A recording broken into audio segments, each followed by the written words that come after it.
Yat what? Sankhyahi, by means of Sankhya philosophy. Prapyate, is achieved. Sthanam, place. Tat, that. Yogaihi, by devotional service. Api, also. Kamyate, one can attain. Ekam, one. Sankhyam, analytical study.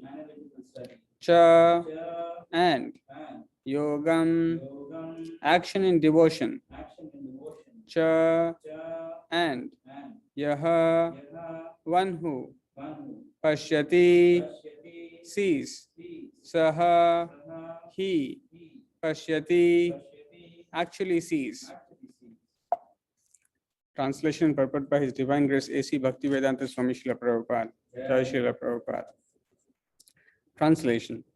One who knows that the position reached by means of renunciation can also be attained by works in devotional service, and who therefore sees that the path of works and path of renunciation are one, sees things as they are. Translation with repetition. One who knows that the position reached by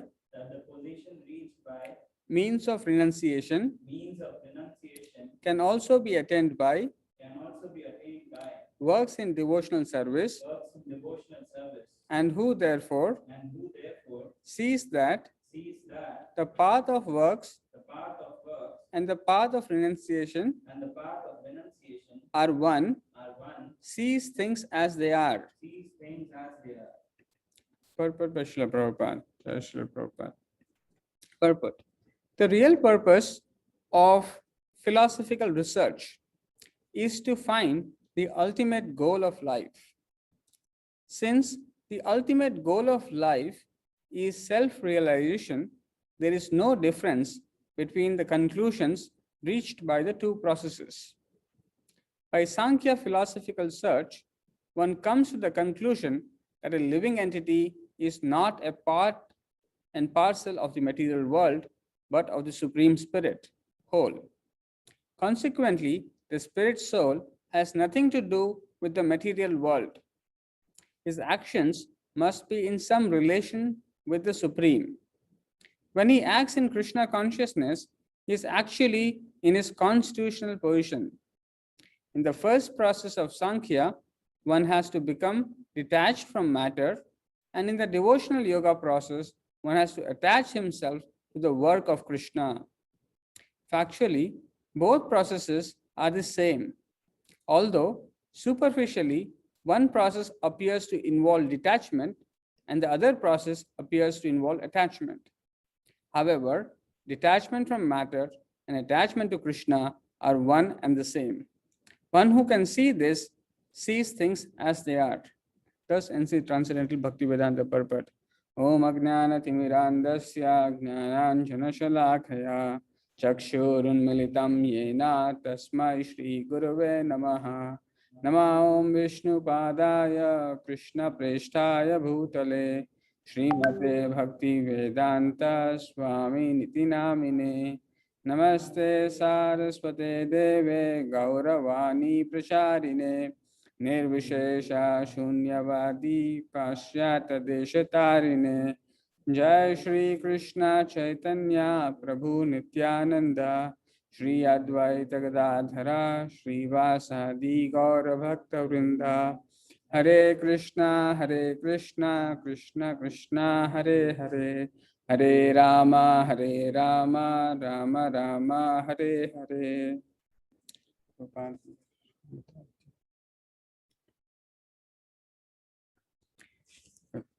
Hare Krishna devotees.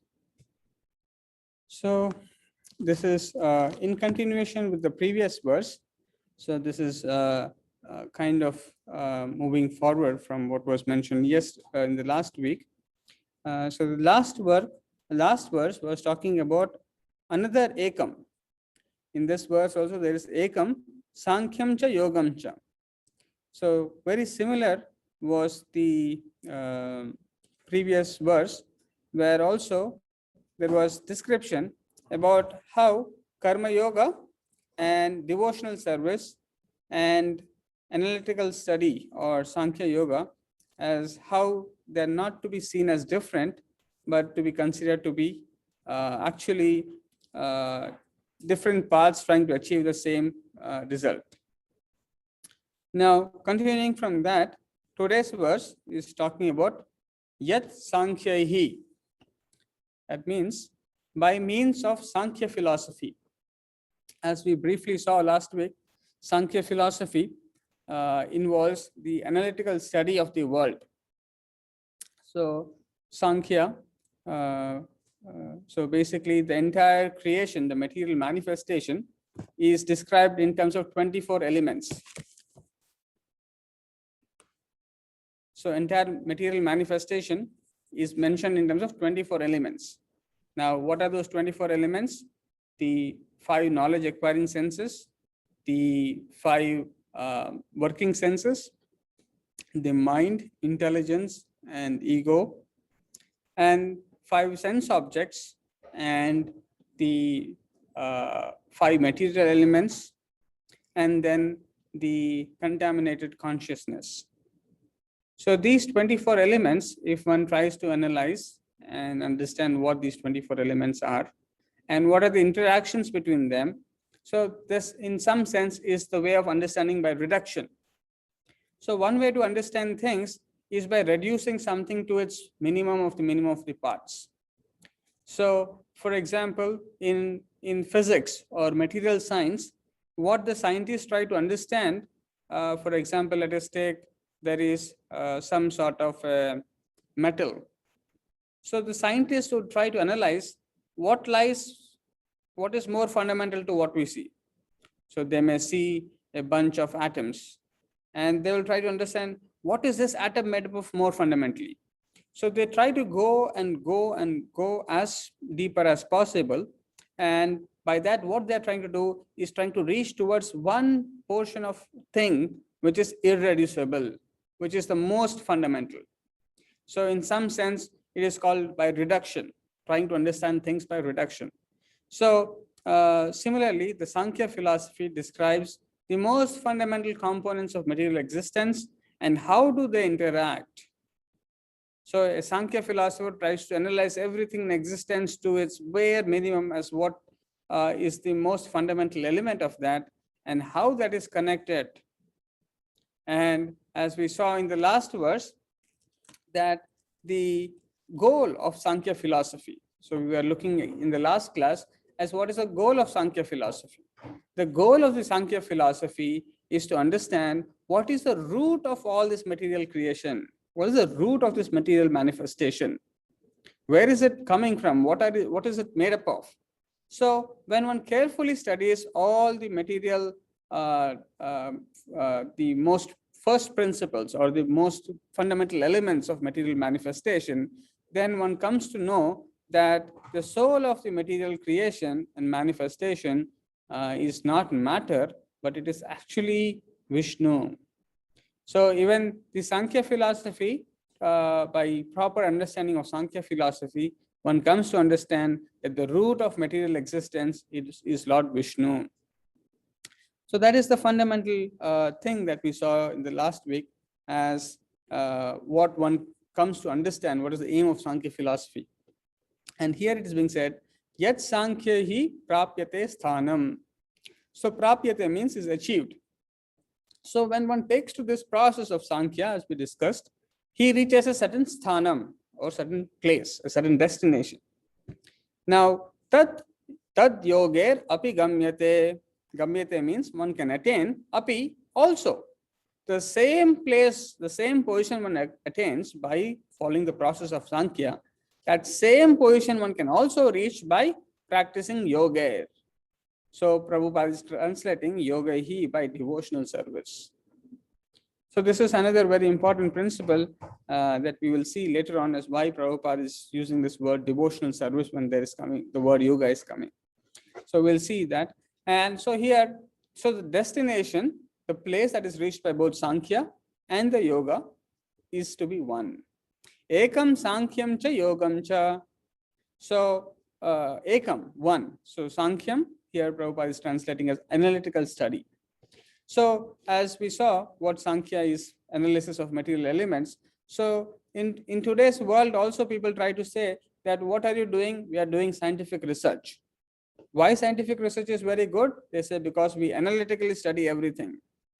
But actually, the modern analytical study is not the same kind of the Sankhya study.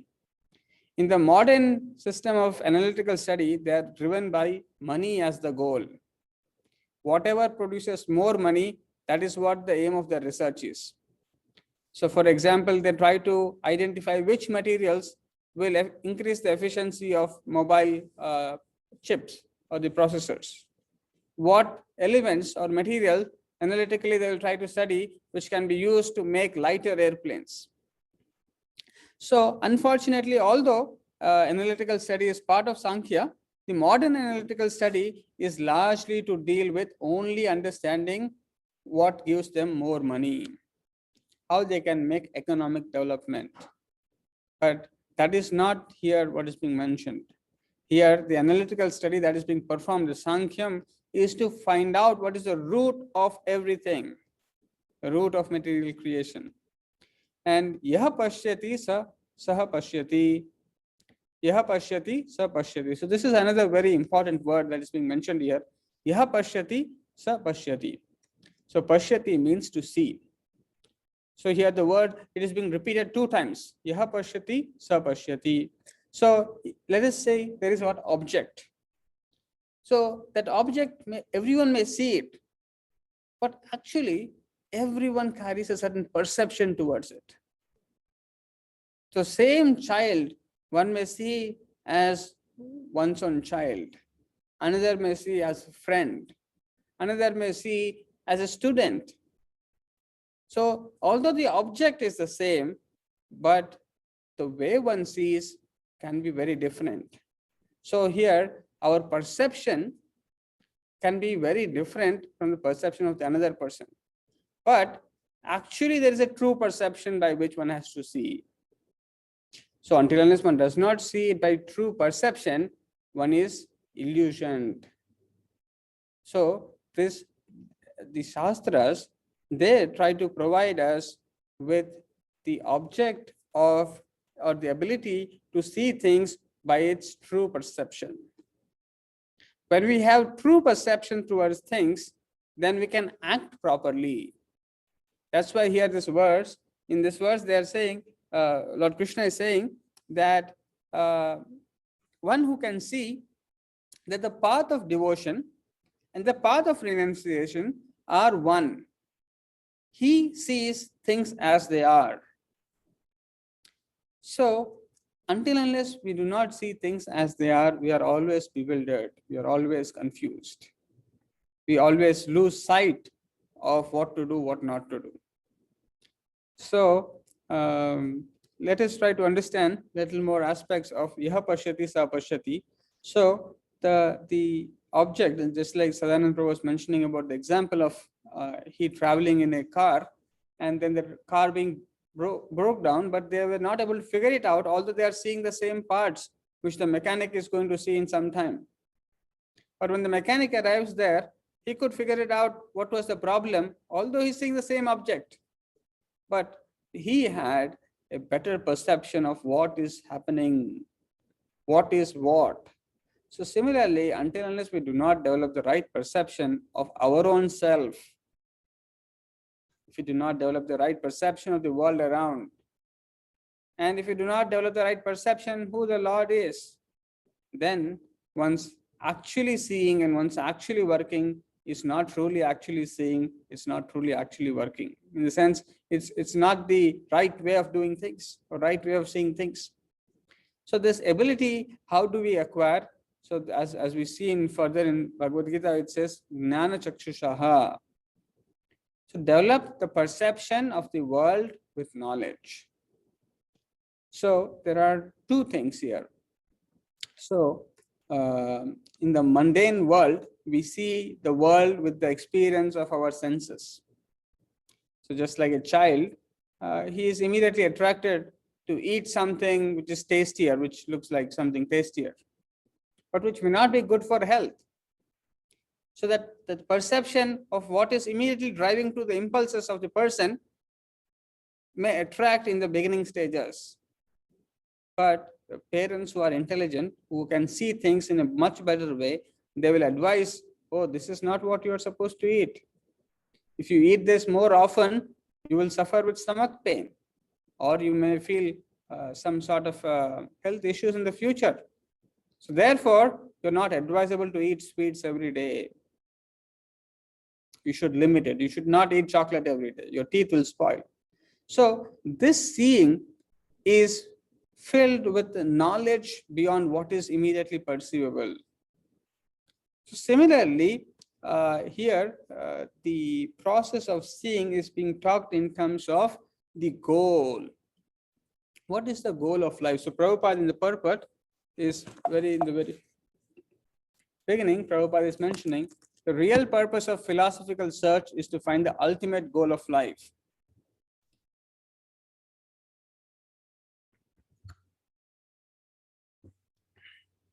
So similarly, we'll encounter different people talking about ultimate goal of life. So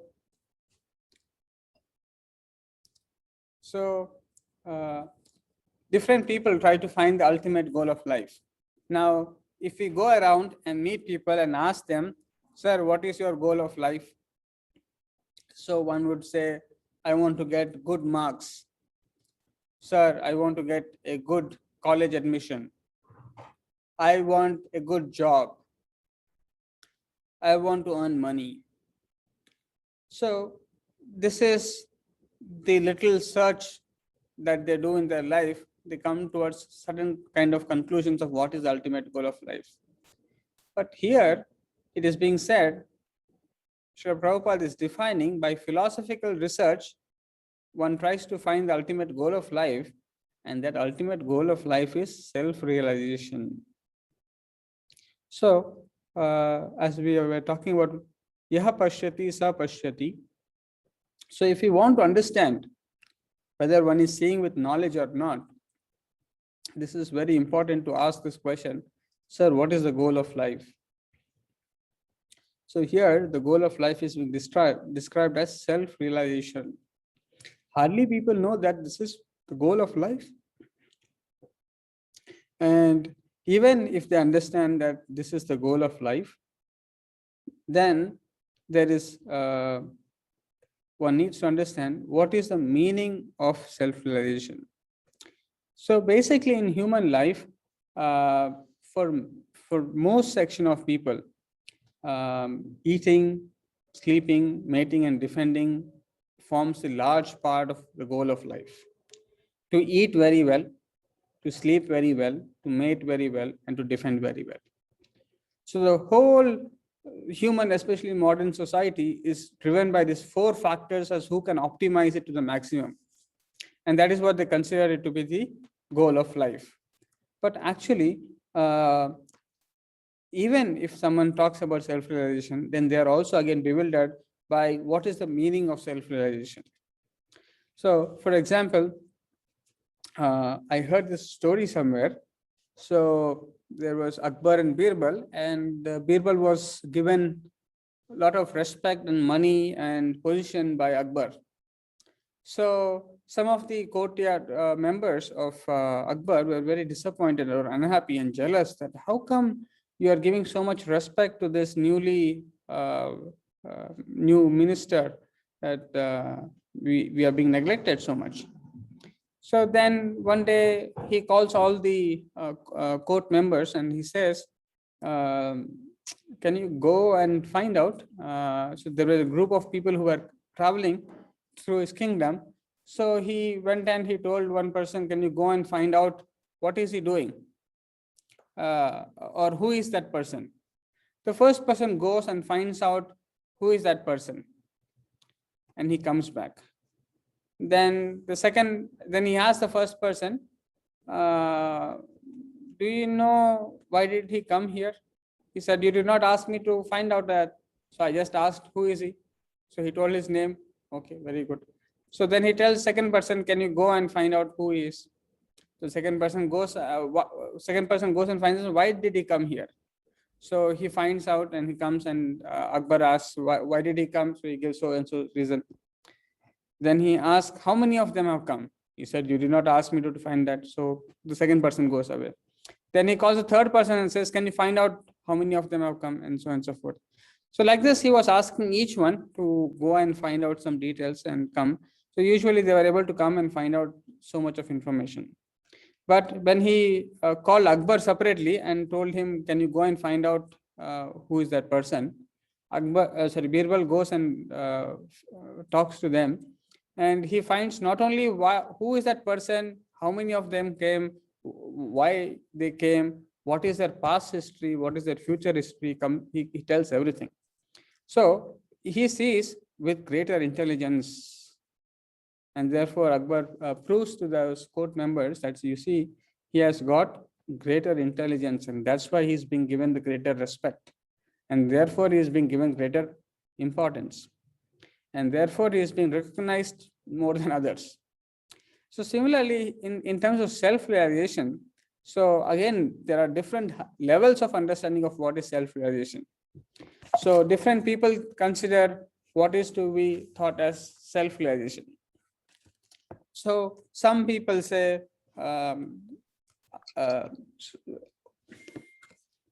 again, understanding self-realization is, if we take similar example of what we discussed about Akbar and Birbal.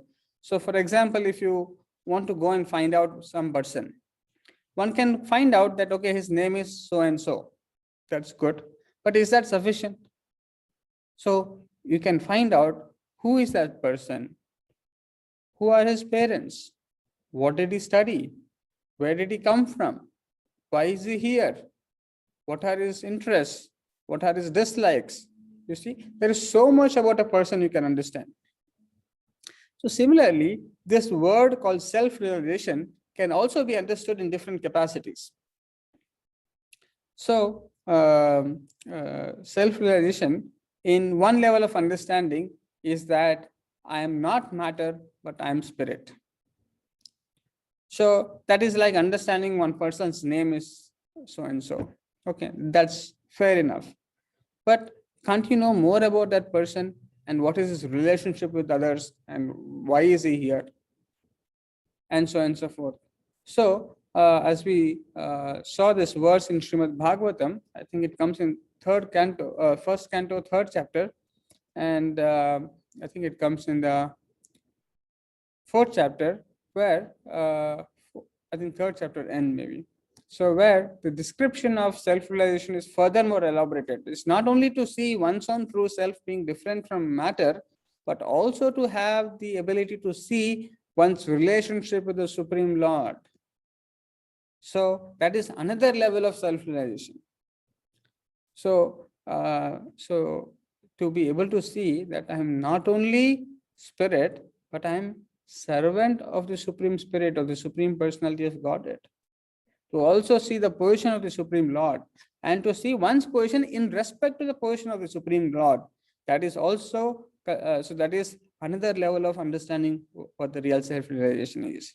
So we will see Srila Prabhupada sometimes defines self-realization as to know oneself to be different from matter, but in other places Prabhupada also defines that is not just sufficient to understand, that is not complete self-realization. Complete self-realization means to understand not only oneself to be different from matter, but also to understand one's position with respect to the Supreme Lord as part and parcel of the Supreme Lord. So here, the point that is being made is that the understanding of who one is and one's position with respect to Supreme Lord can not only be reached by Sankhya philosophy, but it can be also reached by devotional process or the yoga. So here it is being said that by Sankhya philosophy, first one comes to know I'm not part of this material world. So first there is a certain negation of understanding that I'm not this. Then there is a certain positive understanding, because I'm not part of this material world, I must be part of the Supreme Spirit, the whole. So consequently, he eventually moves from the negative understanding to the positive understanding. So because he understands I'm not part of this material world, therefore my actions should not be governed by this material world. It has no connection with this. So my action should be in relationship with the Supreme. So this is one way of going forward in understanding one's own self-realization or moving towards one's constitutional position. So here Prabhupada is writing, in the first process of Sankhya, one has to become detached from matter. So because you are analyzing the matter very carefully and you are seeing yourself to be not this matter, and therefore you do not want to act in relationship with the matter. So you want to act by means of renunciation. By means of renunciation means you understand that myself, that is my true self, is not a product of this matter, and therefore I do not want my senses to be entrapped or entangled in matter, and therefore what I will do is I will renounce matter. By renouncing matter, I am hoping that I'll detach from matter. As I detach from matter, the idea is that I'll strengthen my understanding of I am not this matter, but I'm spirit. So that is the first way of trying to understand who the self is. That is, I completely detach. And the second process is that one develops to attach himself to the work of Krishna. One starts to attach favorably. So as I was talking about the two definitions of self-realization, one is to understand different from matter, another is to understand oneself as part and parcel of the Supreme, and also a spirit soul. So in this understanding, this complete understanding of self-realization becomes very easily possible for one who is engaged in devotional service. Now, as we saw in the last verse, Dadami Buddhi Yogam Tam. So the Lord Krishna, when Tesham Satata Yuktanam Bhajatam Priti Purvakam Dadami Buddhi Yogam Tam. So when devotees with love and affection, when they render service unto the Supreme Personality of Godhead, the Supreme Lord who is present within our heart removes that ignorance. And therefore, one comes to understand one's true position.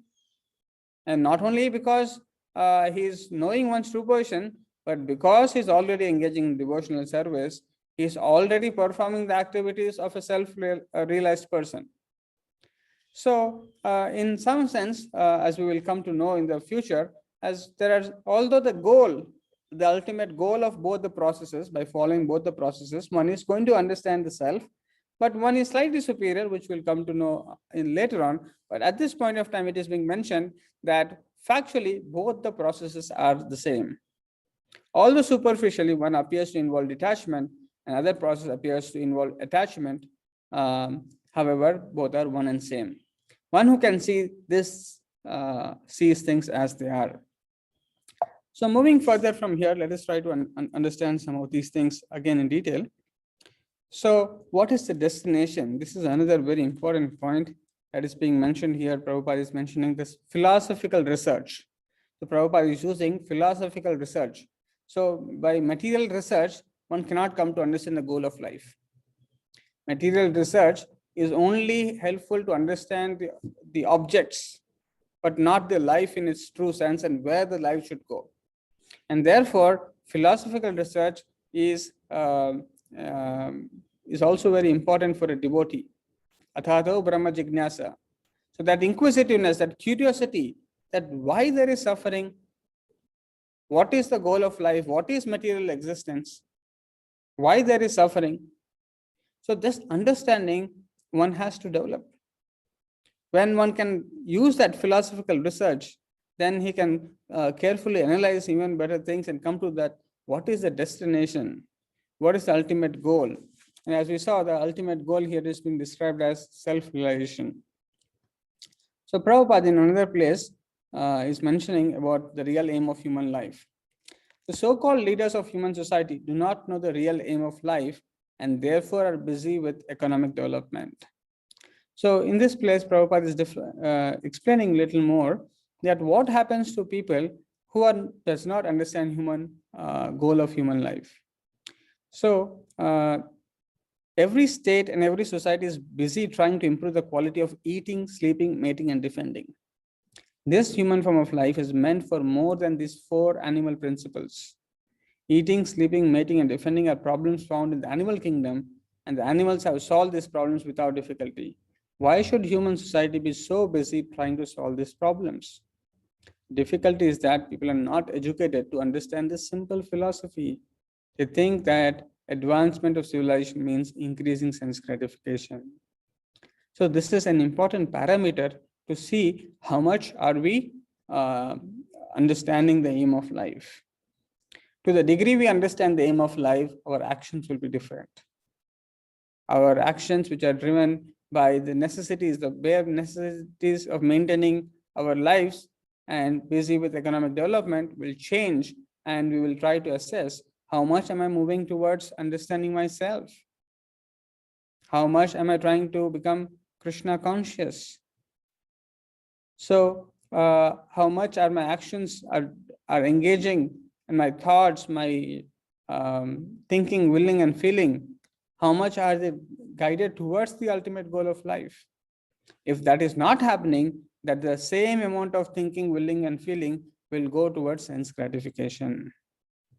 So we have to be very, very conscious as do we understand the real goal of life?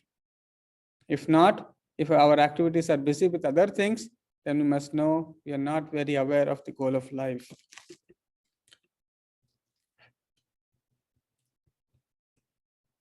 Further, two important points that are being mentioned here is the differences between the two processes. One is detachment from matter, and another is attachment to Krishna.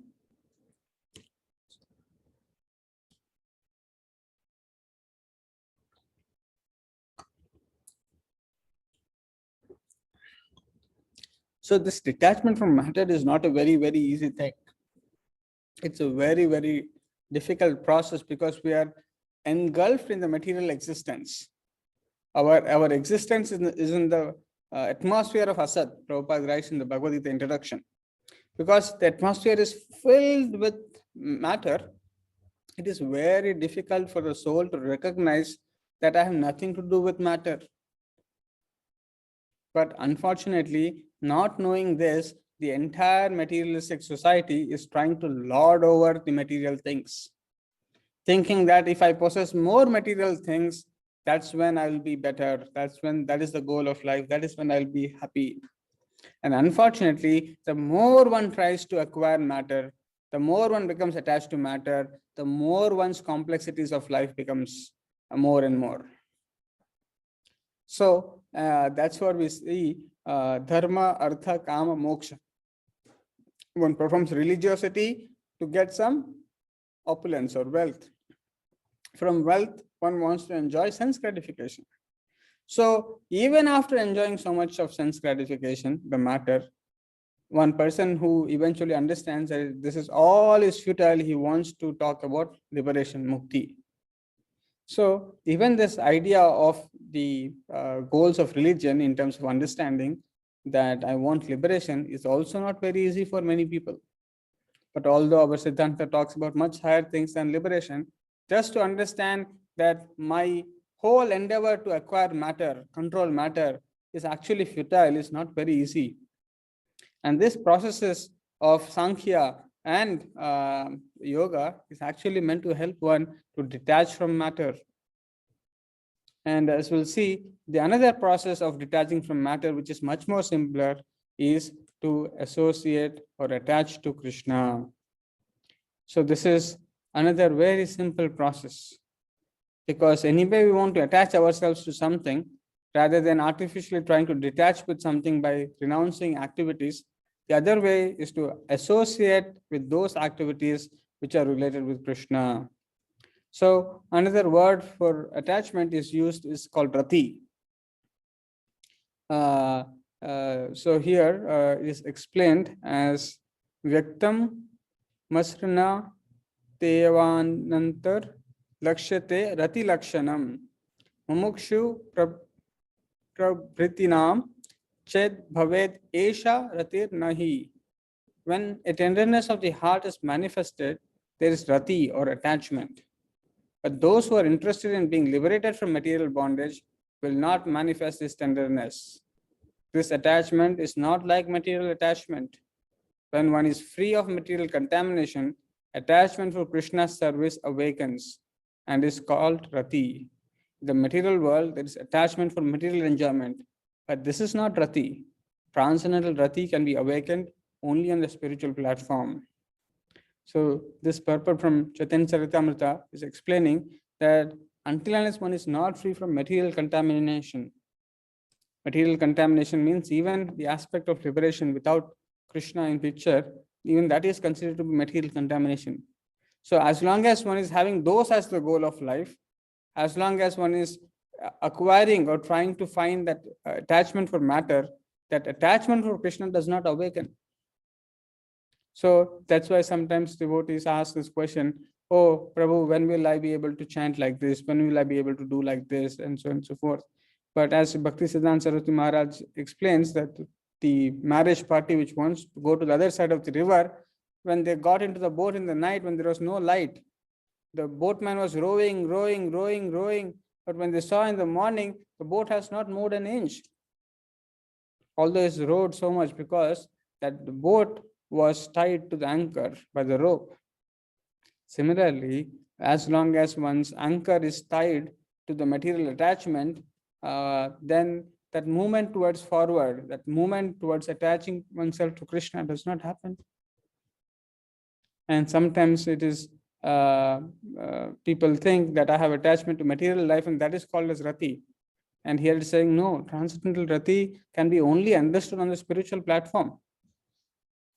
So in order to develop that attachment for Krishna, one must learn to detach, give up the hold up that we have for material enjoyment and material attachment.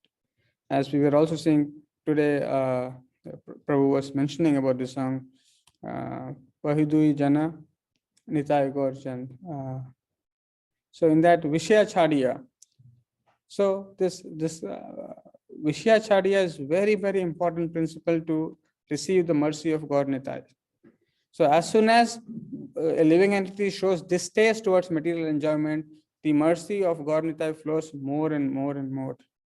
That is one of the criteria that God Nitai are watching. Can you give up material enjoyment in order to attach to Krishna? Can't you give up material enjoyment? Because Krishna is so dear, and once he is purchased, it is not easy. Krishna is not easily purchased because he's seeing for such sincerity. Do you have that much determination to give up material enjoyment to enjoy with me, to develop a relationship with me?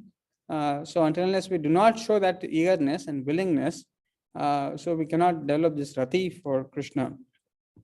So as we see, there are different philosophies, there are different ideas and thoughts, and it is very difficult sometimes to understand the philosophical search and things as how to understand what is the goal of life, how to understand so many things. So Chaitanya Charitamrita says how one can understand that. So here is one verse which says, Nana Mata Graha Krastan Dakshinataya Jana Vipan Kriparina Vimuchetan Gaurash Chakresa Vaishnavan. Lord Sri Chaitanya Mahaprabhu converted the inhabitants of South India. So Dakshinatya Jana.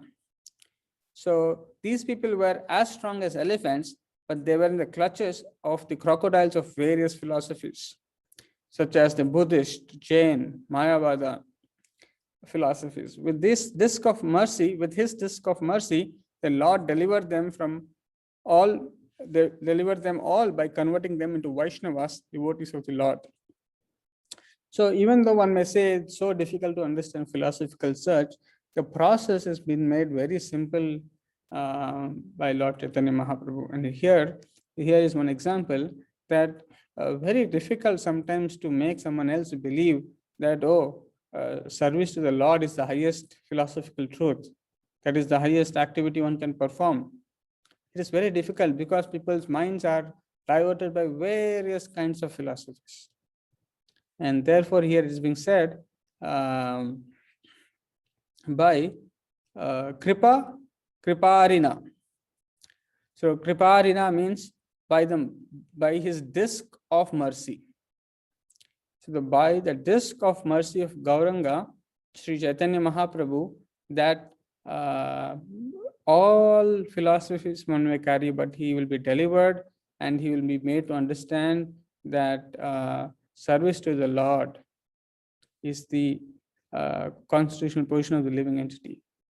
And therefore, there are many other verses, but one more verse which is also very important for all the devotees to remember is Kathanchana Smrite Yasmin Dushkaram Sukaram Bhavet Vismrite Viparitan Shyat Sri Chaitanyam Namami Tam. So this verse is very important for devotees to remember. So this verse is Kathanchana Smrite Yasmin. So Kathanchana means somehow or the other, Smrite to remember, by remembering, Yasmin whom? By remembering whom? Sri Chaitanyam Namamitam. So I offer my obeisances to Chaitanya Mahaprabhu, by whom remembering Dushkaram Sukaram Bhavet. So even though there are so many difficulties, even if the things are very difficult to understand, it becomes Sukaram, it becomes very easy, Bhavet. It becomes very easy. Vismrite Viparitam Siyat. But if one does not remember Lord Chaitanya Mahaprabhu, that very simple thing becomes Viparitam. That just the opposite of easy, it becomes very, very difficult. So here is another principle that is being mentioned. If one is really interested to understand a philosophical truth, one may say, oh, my mind is not very strong. My mind is not very, I'm not very interested in this. But if one remembers Sri Chaitanya Mahaprabhu, Dushkaram Sukaram Bhavet, it immediately, the difficult things which we think becomes very easy. Vismrite Viparitam Syat. But if you do not remember Lord Chaitanya Mahaprabhu, that very simple thing can become very, very difficult. So the translation for this verse goes like this. Things that are very difficult to do become easy to execute if one somehow or other simply remembers Lord Chaitanya Mahaprabhu. But if one does not remember him, even easy things become very difficult. To this Lord Chaitanya Mahaprabhu, I offer my respectful obeisances. In this purport, Srila Prabhupada writes that there are so many analytical thinkers in the material world, but they cannot understand that life comes from life. Life does not come from matter. The simple philosophical truth. Prabhupada says they are not able to understand because they do not have the mercy of Lord Chaitanya Mahaprabhu. But if one has mercy of Lord Chaitanya Mahaprabhu, even though he may not have done so much research, PhD, Masters, Harvard, all these things, but simply because he has the mercy of Lord Chaitanya Mahaprabhu, he can simply understand, I am not part of this material world. I have not come from matter. So these simple philosophical truths become very, very easy to understand. Prabhupada writes in the purport. So if one is deluded by different philosophies, if one is not able to understand philosophies, but simply remember Lord Chaitanya Mahaprabhu. Simply by doing that, one can easily understand all these fundamental truths. So just to summarize, here is a simple verse, but it is talking about how do we understand these different philosophies. The goal that they are trying to achieve, that is self-realization, is the same. So either one advances by the process of Sankhya, or one advances by the process of yoga or devotion. In both the process, one reaches towards the conclusion that one is not this body, but one is spirit soul. And further, it is being said that in the one process, the Sankhya philosophy, the process is to detach oneself from matter by understanding that the different elements of the material existence, and knowing that my indriya should not be entangled in this. By acting in relationship to matter, my senses are going to be entangled. And therefore, I want to avoid my entanglement, and therefore I renounce things.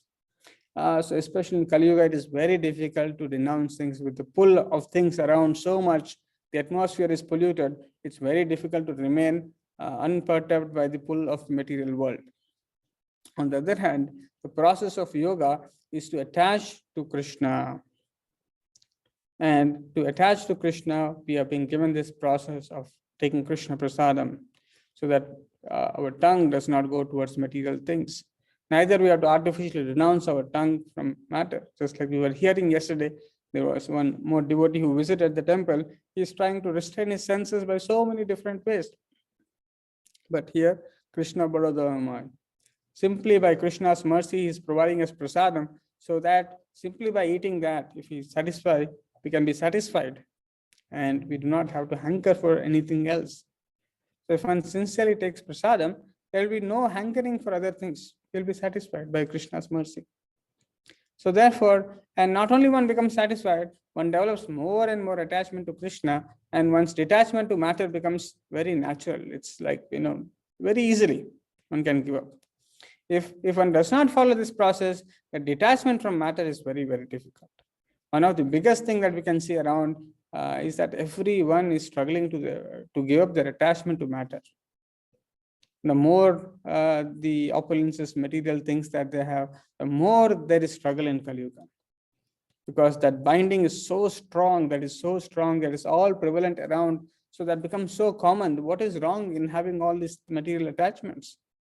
But that material attachment is keeping one away from experiencing this transcendental bliss, the transcendental realization that I'm not this body, I'm spirit soul, my activities are meant to be on the platform of spirit, and I'm supposed to experience transcendental happiness, transcendental satisfaction, transcendental reciprocation of the Lord.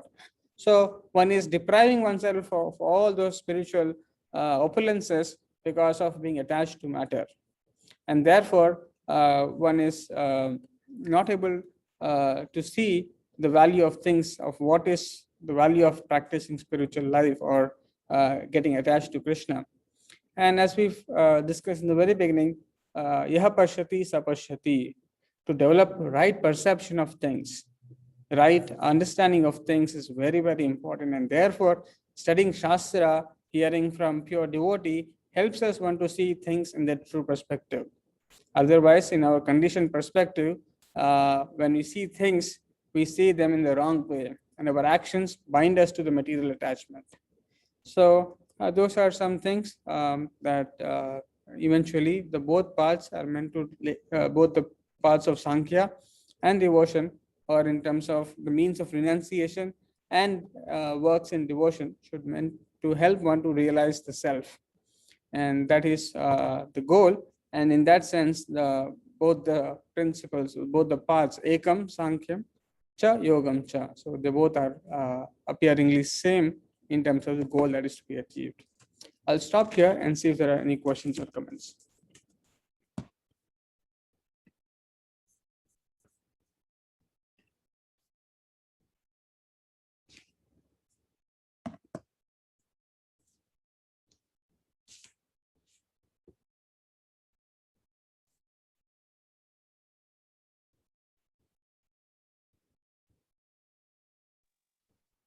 Hare Krishna Prabhuji.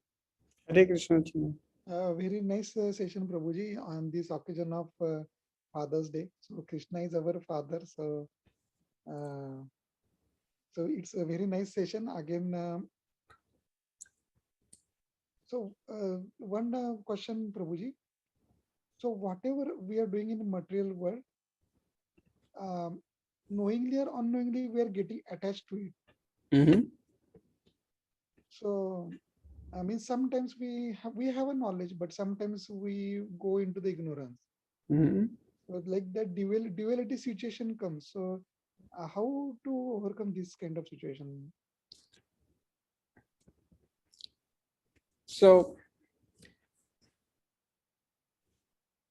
the path of attaching to Krishna is what is being referred in the purport by Srila Prabhupada. So if we attach ourselves to Krishna, detachment to matter is a byproduct. So by performance of bhakti yoga. So Vasudeva Bhagavati Bhakti Yoga Prayojita Janayati Asu Vairagyam Chayad Ahetuki Vasudeva Bhagavati Bhakti Yoga Prayojita Janayati Asu Vairagyam.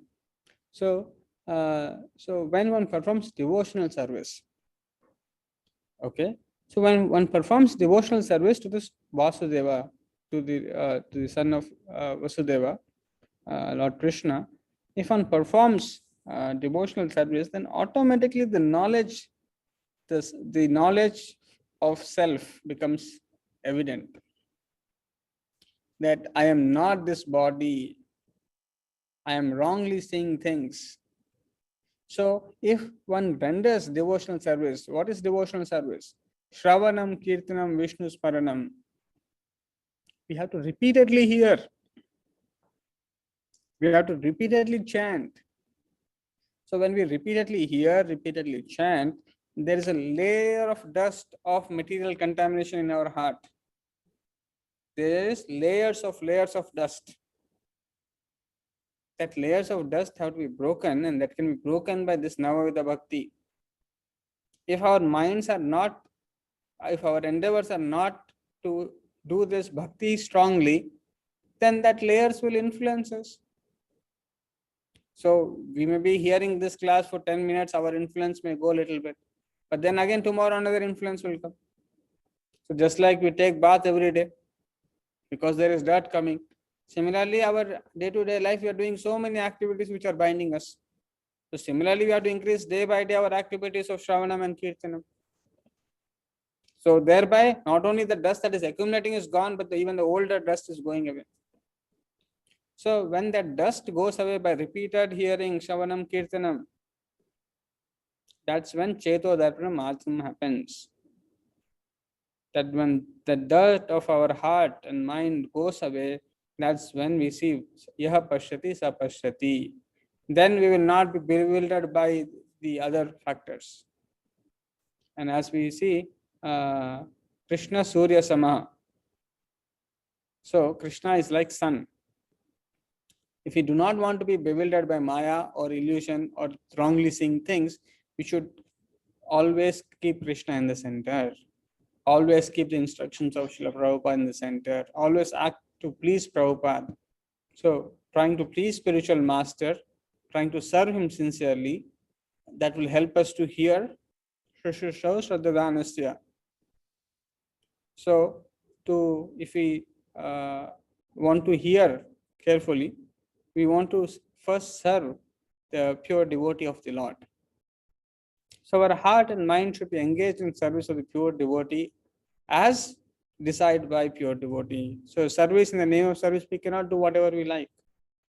So if we follow what will please the spiritual master, then that rati to hear will increase. When that rati to hear will increase, then we will not, the influence of matter or wrong perception will not trouble us. Right, Prabhu. Got it, Prabhu. Thank you, Prabhu.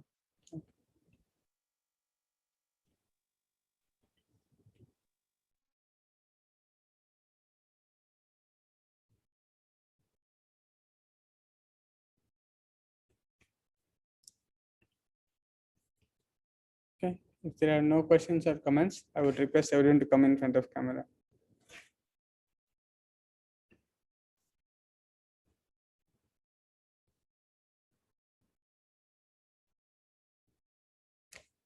Hare Krishna, Hare Krishna, Hare Krishna, Hare Krishna, Krishna Krishna, Hare Hare, Krishna Krishna Hare Hare, Hare Rama, Hare Rama, Hare Rama Hare Rama, Rama Rama, Hare Hare. Rama Rama Hare Hare. ग्रंथ श्रीमद् भगवद गीता की, श्री प्रभुपाद की, निताय गौर Premanand. Thank you. Hari Bol. Hare Krishna.